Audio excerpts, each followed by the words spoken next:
Summit. Is the President going to encourage the Europeans to move away from austerity towards more of a growth strategy?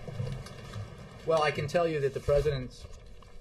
message to the Europeans and the position that he will bring to the G8 that he is hosting at Camp David is the same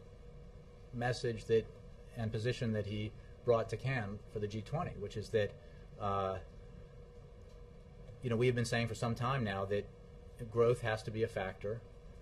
in Europe, as I think the Secretary of State said, and a balanced approach that includes austerity,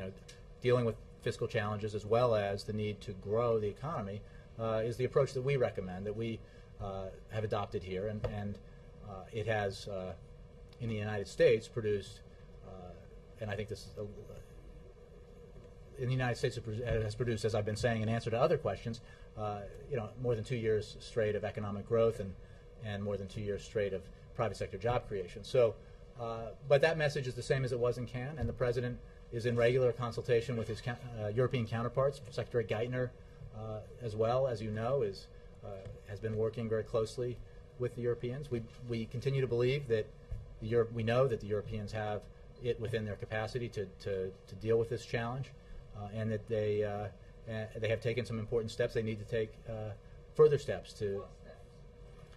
Well, we're not prescribing actions here, but I think that it's there are two areas here that they have been addressing and will continue to address, which is the need to build the firewall that's necessary to meet the challenges posed there, and to, in various countries, adopt the reforms that are necessary. Now,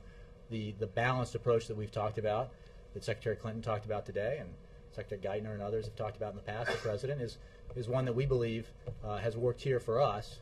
is the right approach, that you need to address the need for growth in Europe and the need to put